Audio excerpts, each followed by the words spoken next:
Bismillahirrahmanirrahim. Alhamdulillahirabbil alamin.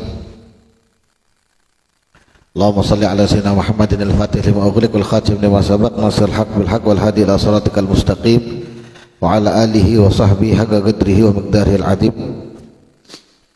Wa ta'allum wa ta'lim wa nafa'al intifa' wa tadhakkur wa tadhkir wa ifadatu wal istifada wa hatta ala tamassuki bi kitabillahi ta'ala wa sunnati rasulillah sallallahu alaihi wasallam wa du'a ila al-huda wa dalalata 'ala al-khair وابتغاء مرضات الله وقربه وثوابه سبحانه وتعالى.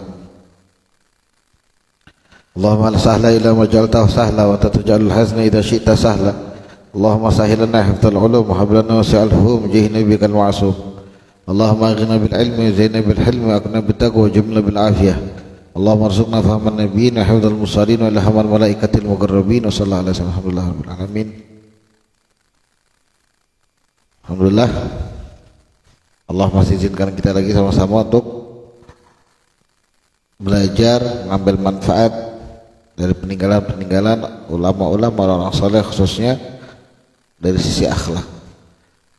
Kita lanjutkan kembali taklim kita dalam kitab Hajaratus Sibaq ila Makarimil Akhlaq yang ditulis oleh Imam Al-Allamah Al-Habib Muhammad bin Abdullah Al-Haddad rahimahullah ta'ala, nafa'allahu bihi bi ulumihi fid darain amin ila an qala asy-syahidu indallah.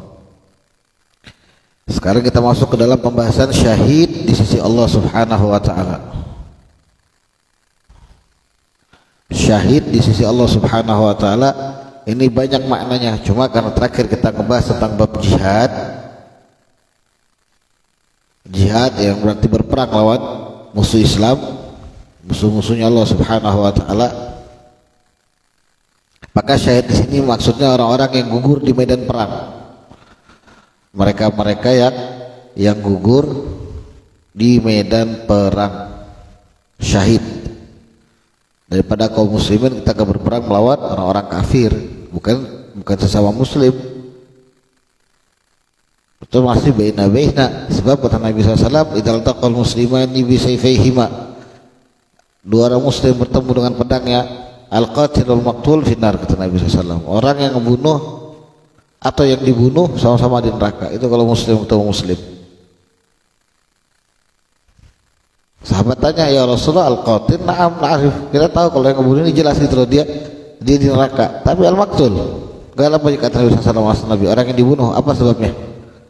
Yang dibunuh atau yang kalah misalnya antara dua muslim tadi, kenapa dia juga di neraka?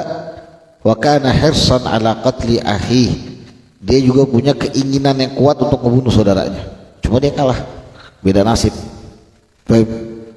Nah, jadi syahid di sini dimaksud yang kita bahas orang-orang yang meninggal gugur di medan perang melawan orang kafir. Asy-syahidu indallah, orang yang syahid atau mendapatkan syahadah di sisi Allah Subhanahu wa taala. Asy-syahid wa man qatala litakuna kalimatullahi hiyal ulya faqutila. Orang yang syahid itu adalah orang yang berperang di jalan Allah, yang tujuannya dia ini cuma Allah, sehingga keinginan dia ketika berperang itu untuk menegakkan atau meninggikan kalimat Allah. Maksudnya dia berperang untuk agamanya dengan orang kafir, biar tidak ada satupun orang yang merendahkan akan agamanya. Jadi orang biar tahu ini loh Islam. Di awal kami sudah toleransi, kami diam, kami begini, kami tahan, kami sabar, sampai sudah sehingga mentok, kemudian dapat perintah untuk diperangi. Jadi tujuannya dia dalam berperang hanya untuk Allah. Qala Allah Subhanahu wa taala, Allah mensifati bagaimana kemuliaan orang-orang yang meninggal di jalan Allah, walaupun banyak modelnya. Nanti kalau kita bahas di bab yang lebih rinci lagi, syahid ini ada macam-macam. Selain yang berperang tadi, seperti ibu yang melahirkan anaknya itu syahid. Kemudian orang-orang yang sakit karena wabah itu termasuk syahid katanya. Kalau nggak salah juga orang yang tenggelam itu syahid, dan sebagainya. Tapi di sini yang kita bahas khusus ini orang yang berperang ya. Nah, Allah mensifati orang-orang syuhada, orang-orang yang meninggal karena Allah atau di jalan Allah Subhanahu wa taala. Katanya Allah, "Wala taqulu liman yuqtal fi sabilillahi amwat, bal ahya'un walakin la tash'urun." Janganlah sekali-sekali kalian mengatakan orang-orang yang terbunuh sebab berperang di jalan Allah ini mereka itu mayit, bangke. Sudah begitu aja. La. Bal katanya Allah tidak, tapi mereka itu apa? Ahya'un, mereka hidup. Di mana? Di sisi Allah Subhanahu wa taala. Walakin la tash'urun, tapi kalian semua tidak mampu merasakannya. Maksudnya hidup sisi Allah, mereka diberikan kenikmatan demi kenikmatan sehingga dikatakan bahwasanya mereka para syuhada itu boleh menyambangi keluarganya yang di dunia. Boleh menyambangi para keluarga yang di dunia. Paham?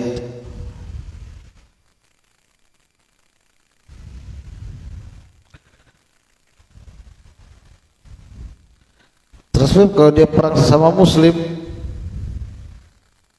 nggak syahid dong? Bukan nggak syahid, kita nggak tahu. Sebab tadi kalau dari hadis tadi al-qatil al-maqtul finnar, yang membunuh sama dibunuh sama di neraka. Sebab yang dibunuh di neraka karena dia ada keinginan untuk membalas membunuh. Berarti apa? Kalau kalian tidak ada keinginan, ketika ada saudara kalian nih sama muslim datang bawa parang atau bawa pedang atau bawa senjata tajam, ajak kita perang. Kalian tidak meladeni, nggak ada keinginan sama sekali untuk membalas membunuh. Istilahnya kita ngehindar aja terus. Sampai akhirnya kejadian, misalkan ketusuk kah atau bagaimanakah, hasil kan itu berarti tidak ada keinginan untuk membunuh. Nah ini jadi perlu pembahasan lebih. Ada yang bilang lah dia yang terbunuh tadi itu dia yang cuma ngebela dirinya, itu enggak, dan seterusnya. Nanti dibahas biasanya di fikih siapa-siapa yang syuhada lebih rincinya. Ini kita ngambil fadilah daripada para syuhada aja biar kita tahu. Jadi ada keinginan kita untuk ikut meninggal dalam keadaan syahid berperang di jalan Allah. Bahkan kan kita tahu kemarin itu Nabi SAW bilang, man mata walam yaghzu aw walam yuhaddits nafsahu bi ghazwin mata ala syu'batin min nifaq. Siapa yang meninggal dan dia belum berperang dan juga belum mengatakan kepada dirinya ayo siap-siap ya untuk perang jihad fisabilillah, dia nggak ada keinginan gitu maksudnya, maka mata ala syu'batin min nifaq, dia meninggal dalam keadaan memiliki sedikit daripada sifat kemunafikan. Ada sifat kemunafikan di dirinya dia.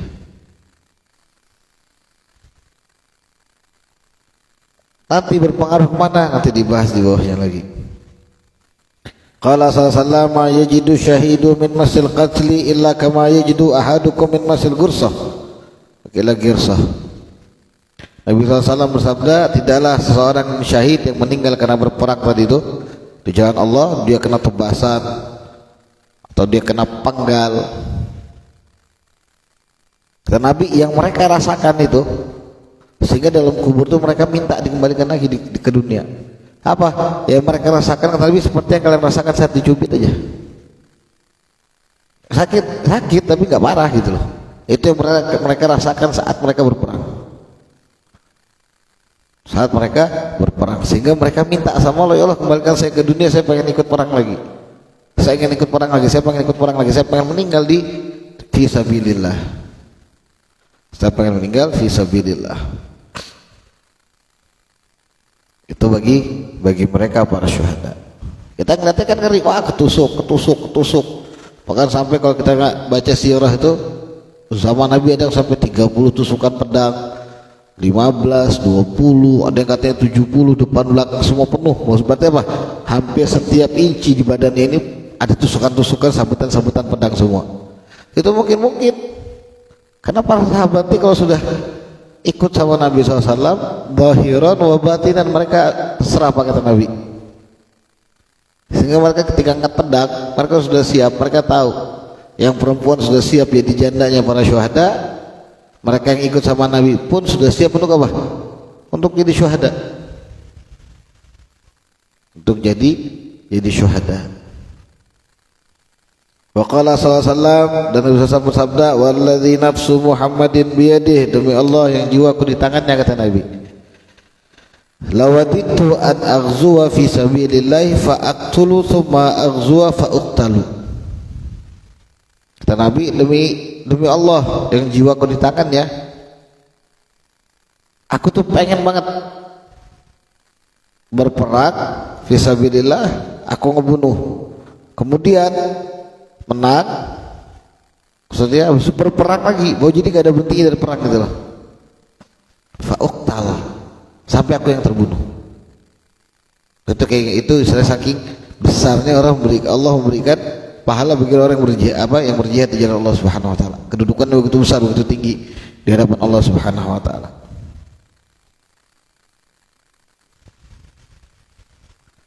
Sebab ini juga salah satu martabah atau magom yang kedudukannya dekat dengan nubuah. Makanya dalam doa tuh apa? Minan nabiyyin wasiddiqin wasyuhada wassalihin. Predikat ketiga lah istilahnya. Predikat ketiga. Berarti jihad itu kita wajib. Paling tidak kita punya niat yang sungguh-sungguh, yang kita bentuk lewat kita siapkan senjata, tamengnya misalkan, kita latihan olahraga, karena nggak mungkin orang tiba-tiba moro-moro megang pedang, berat, ngayunkannya salah-salah kena badan sendiri, jadi mati konyol gitu loh. Jadi harus ada dari niat dibarengi dengan latihan, walaupun mungkin sebulan sekali misalkan, yang penting dia nunjukin sama Allah, ya Allah ini saya jihad gitu. Nah, terus kalau kayak anak-anak bagaimana? Yang paling tidak mereka diajarkan tentang perihal agamanya, sehingga seumpama mereka meninggal di tengah jalan sekalipun mereka termasuk para syuhada. Kan kata Nabi SAW, orang yang keluar untuk belajar itu dihitung juga syuhada. Hitungannya dia berperang di jalan Allah. Kenapa? Dia perang melawan kebodohannya, dia perang melawan egonya. Seharusnya dia tadi itu main, tapi dia perang, dia lawan egonya, dia lawan kebodohannya. Pokoknya saya mau pintar, saya pengen i'la kalimatillah, saya pengen meninggikan kalimatnya Allah, pengen muliakan agamanya Allah, saya pengen berdakwah nyebarkan agamanya Allah. Makanya dihitung syuhada, termasuk orang-orang yang meninggalnya syahid seperti orang berperang. Kayak kalau kata Ustadz, santri itu juga pejuang. Para santri berbahagialah kalian. Kita di Pondok Saudi dibilangin apa? Santri itu pejuang. Kalian tahu Hamzah katanya, Hamzah bin Abdul Muttalib, pamannya Nabi SAW, apa sepupunya Nabi SAW ya kan ya. Kemudian siapa lagi? Banyak pejuang-pejuang sama Nabi SAW, Sayyidina Ja'far Tayyar, dan masih banyak lainnya. Kalian dengan mereka sama katanya. Maksudnya apa? Mereka berjuang di jalan Allah, berperang melawan musuh-musuh Allah, kalian pun demikian. Sehingga seyogianya bagi setiap santri itu punya senjata dong. Dia kan perang, masa nggak punya senjata? Atau orang yang mendedikasikannya untuk mendedikasikan dirinya untuk ilmu. Habib, saya nggak pernah mondok, saya begini, hah? Saya nggak pernah mondok, bagaimana dong Habib? Gal, ada nggak majlis-majlis di daerah kamu? Ada Habib, banyak Habib. Kamu pilih yang sekiranya ilmunya mereka, guru-guru kalian itu, orang ada di situ tuh tersambung dengan Nabi SAW. Yang jelas itu loh maksudnya, jangan asal comot. Moro-moro ada LC, entah dari mana. Nah, sekarang tinggal lulus saja LC, SPDI. Ilmu kita nggak tahu dari mana. Lah kita bukan ngeremehkan mereka. Itu kemudian kamu ambil pulpenmu, ambil bukumu, pergi ke sana. Ada seminggu misalkan 7 kali. Kalau kamu nggak sanggup 7, 5 kali. Nggak sanggup 5 kali, 3 kali, nggak sanggup seminggu sekali minimal. Makanya orang yang hadir talabul ilm ini besar banget pahalanya. Kenapa? karena dia termasuk pejuang. Loh, berarti Beb, apa yang kita lawan Beb? Tadi ego kamu, kemudian kebodohan kamu, kemudian syaitan. Lawan syaitan Beb, iya syaitan paling gak suka ada orang yang mau pintar. Makanya syaitan itu selalu apa? Selalu nyuruh kita tuh bodoh. Begitu mau majelis hujan dibisikin, tuh hujan kan, jangan pergilah. Jangan pergi, hujan nih, jangan. Nanti kamu kehujanan sakit gitu ya. Walhasil dibuat orang tuh jangan sampai dia pinter atau dia faham akan agamanya. Begitu juga kadang dibuat syaitan nih kita ditipu. Pergi sana ke majelis tapi dengan cara yang salah. Ini juga salah satu sebab kita harus sering-sering taubat tentunya. La ilaha illallah. Jadi para santri pun termasuk syuhada. Tapi ini kita bahas lagi-lagi orang yang perang di jalan Allah. Wa qala sallallahu alaihi syahid indallah sabu khisal. Bagi orang yang syahid di sisi Allah itu ada tujuh pemberian atau 7 pemulihan dari Allah. Yang pertama, yughfar lahu fi awwali duf'atin min damih.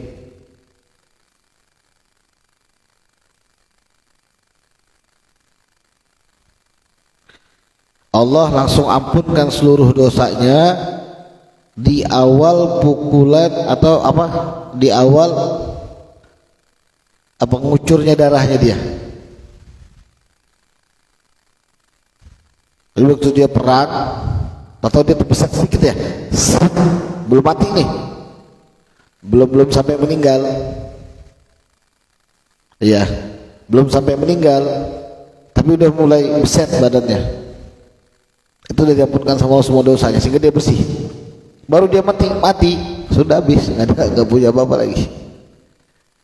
Kemudian yang kedua, wa yara maq'adahu fil jannah. Allah perlihatkan kedudukannya dalam surga.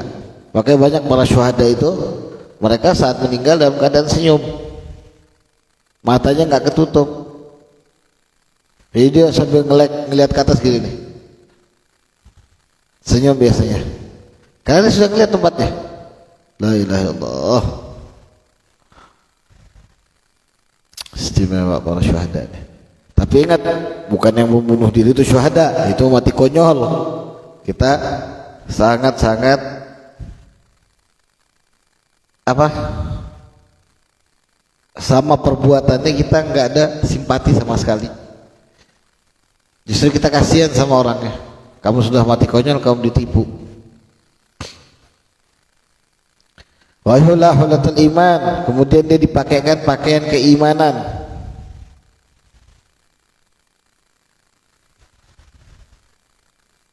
Jadi maksudnya dia termasuk orang punya kedudukan tinggi. Walaupun dia cuma sekedar misalkan nih, dia seumur hidupnya pembantunya Nabi Muhammad misalkan.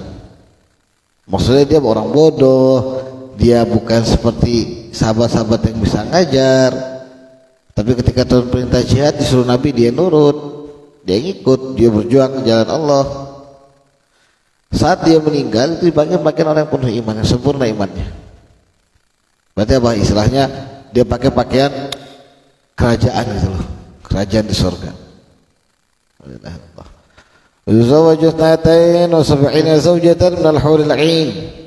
Saat dia meninggal, saat itu juga Allah nikahkan dia dengan 72 bidadari surga. 72 bidadari surga, la ilaha illallah. Dia ibu-ibu yang punya suami pejuang, ya jangan kaget nanti kalau suami di surga udah banyak duluan istrinya. Udah nggak bisa lagi marah-marah menolak poligami, udah nggak bisa lagi. Saat dia meninggal langsung Allah nikahkan 72 bidadari. Sebagaimana Sayyidina Ja'far Thayyar saat meninggal, kalau Nabi sampai tidak noleh. Kenapa? Kata Nabi SAW itu bidadari ramai di situ rumah dia, lagi ngejemput. Tapi nggak mau noleh bukan gara-gara mati jelek, bukan, tapi malu. Karena bidadari itu diciptakan Allah bentuknya perempuan gitu loh. Jadi begitu dia meninggal syahid, langsung dia dapat 72 bidadari. La ilaha illallah. Wa yujaru min adzabil qabri, dan dia dihindarkan dari azab kubur.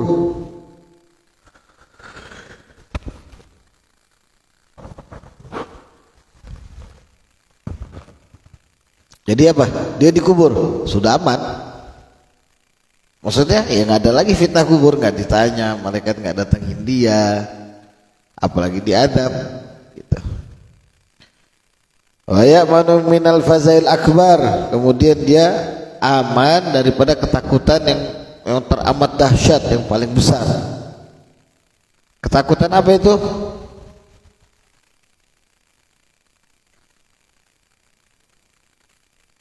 Ketakutan apa? Yaitu ketakutan al-fazaul akbar, ketakutan yang terbesar itu. Misalnya dikatakan ayyuqala yaumal qiyamah, dikatakan kepada dirinya idhabu bi fulan ilan nar, naudzubillah, sana kamu pergi ke neraka sama si fulan.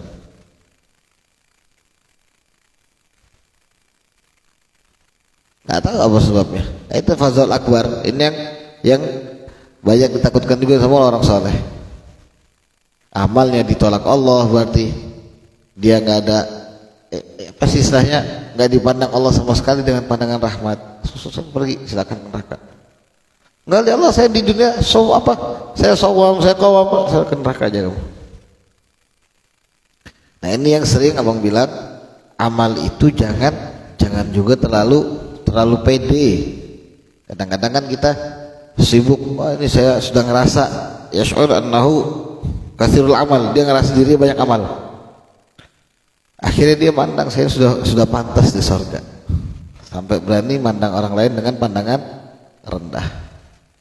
Apalagi buat mereka-mereka yang mungkin ngerasa dirinya ulama, ngerasa dirinya banyak ilmu, banyak pengikut, ngerasa dirinya banyak amal, sampai benci sama habaib.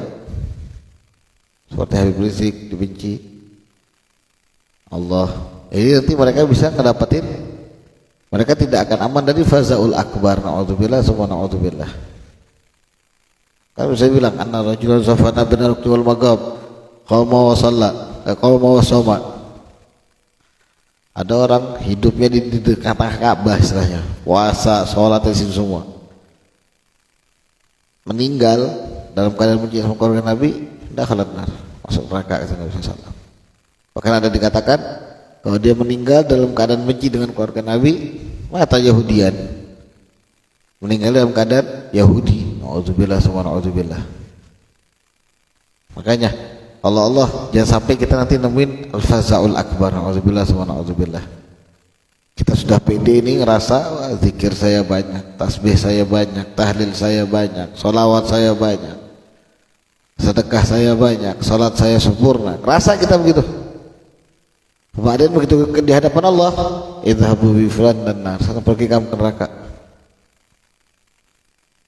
Bisa jadi sebabnya gara-gara tadi, atau sebabnya gara-gara kita mengidolakan orang-orang kafir.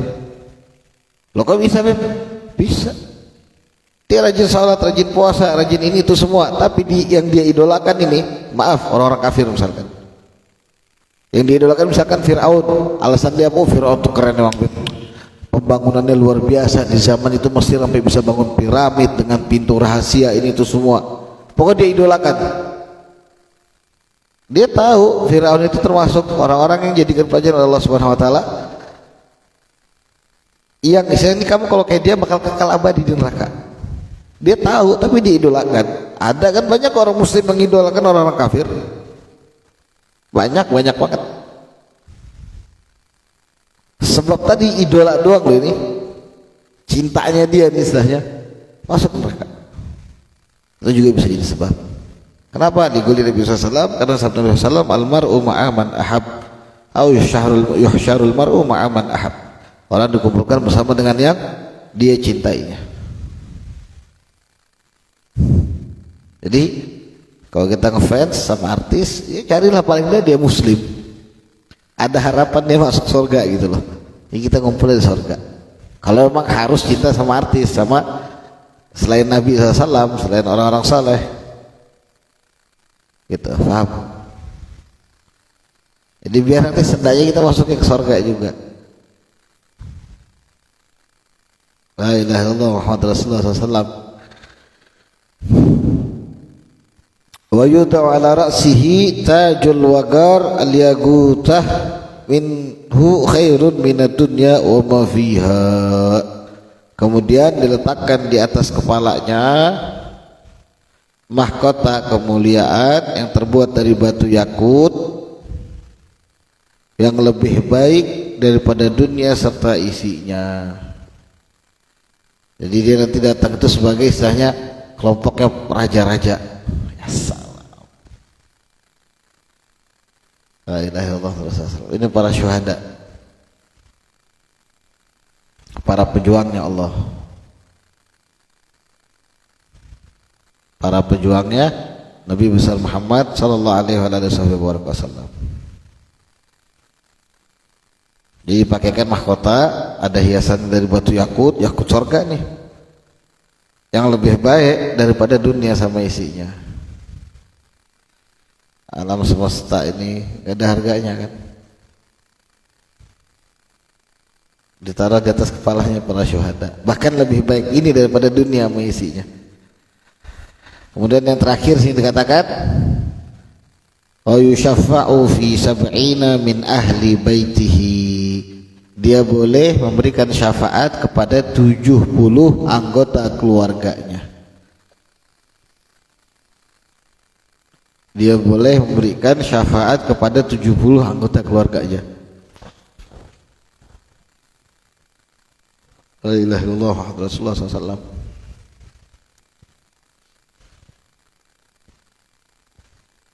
Tujuh puluh, lumayan besar banget itu, bisa nolong keluarga. Ya kalau mau nolong sebanyak-banyaknya keluarga, punya anak laki-laki semua nih 10 misalkan, jadikan pejuangnya Allah semua. 70 kali 10, 700 orang dari keluarganya. Kalau keluarganya nggak sampai 700, tetangganya dapat, teman-temannya si anak. Sisanya baru bagian ke kaum muslimin. Kata Nabi SAW, salah satunya syafa' yaumul qiyamah, al-anbiya, summa syuhada, summa al-ulama, atau kama qala sallallahu. Ada 3 orang nanti yang berhak kasih syafaat di hari kiamat, Nabi SAW. Para nabi, otomatis pimpinan Nabi Muhammad SAW sebagai pemegang syafaatul uzma. Dibagikan Nabi SAW kepada para nabi, sehingga para nabi pun boleh memberikan syafaat ke sebahagian kecil dari umat-umatnya. Kemudian syuhada, ini salah satunya. Mereka masing-masing megang 70 anggota keluarga. 70 daripada anggota keluarganya. Kemudian para ulama. Para ulama pun demikian. Para ulama pun ada kesempatan kasih syafaat buat santrinya, buat umat.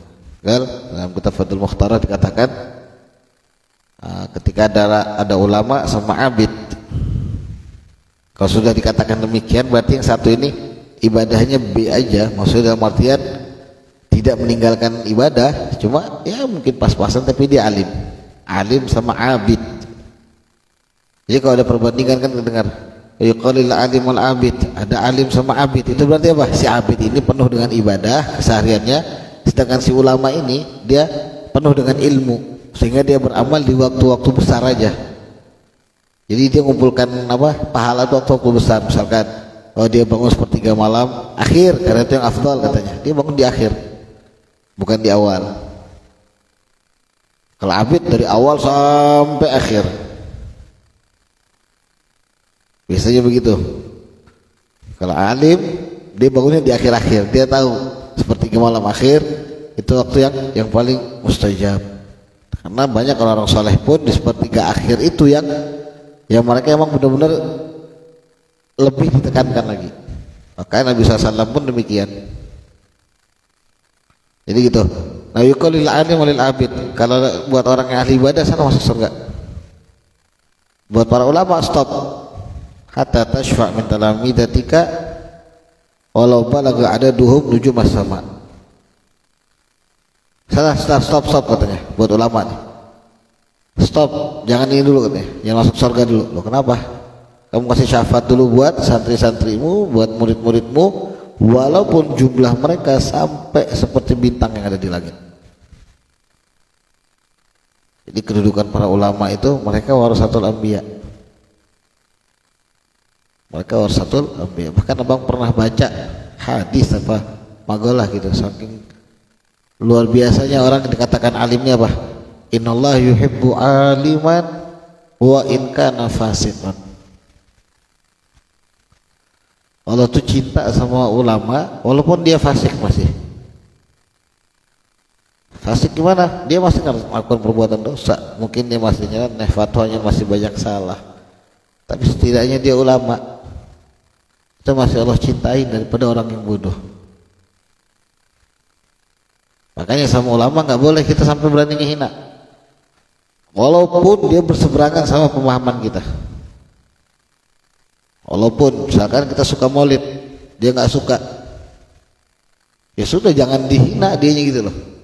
Hargain dia sebagai dirinya ulama. Setidaknya dia jauh lebih alim dari kamu. Kenapa? Terbukti dari ucapanmu. Kamu cuma bisa menghina. Oh saat ini anjing misalkan, nggak mau maulidan, nggak mau sholawatan.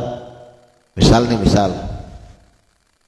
dia bodoh amat sama kamu teriakin apa juga. Dia punya bekal, dia punya ilmu. Lah kamu ngomongin dia anjing atas dasar apa? Nanti kalau dia kasih paparkan dalil yang dia punya, bahwasanya ini loh nggak ada maulid ini semua, dan kamu tidak paham dengan dalil tersebut, berubah akhirnya. Makanya ulama salahnya aja itu dihitung benar kata Nabi SAW. Kan dikatakan dalam hadis kalau dia benar dapat 2 pahala, kalau dia salah dapat 1 pahala. Itu salahnya ulama.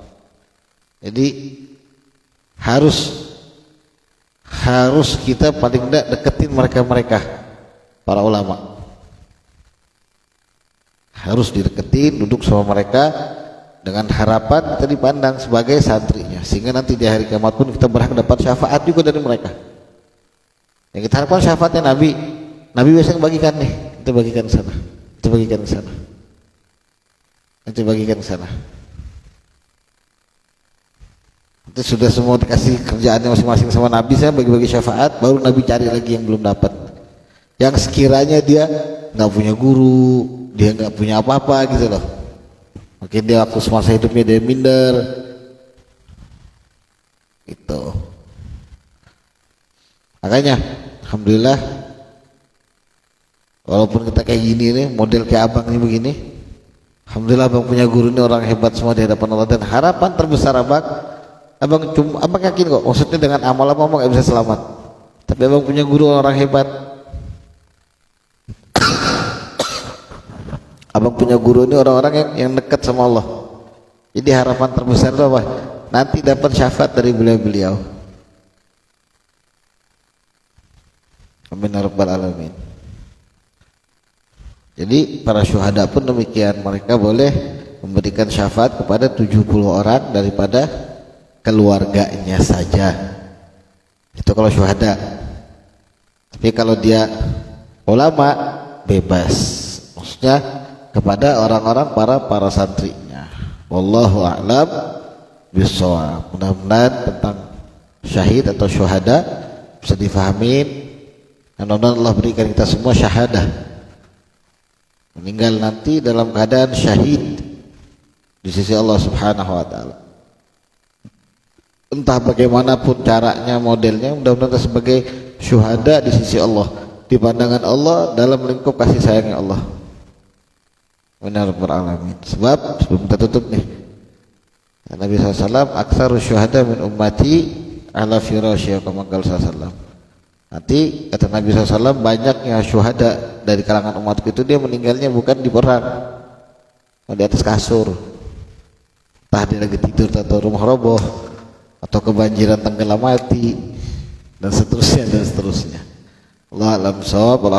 Assalamualaikum warahmatullahi taala wabarakatuh. La ilaha illallah.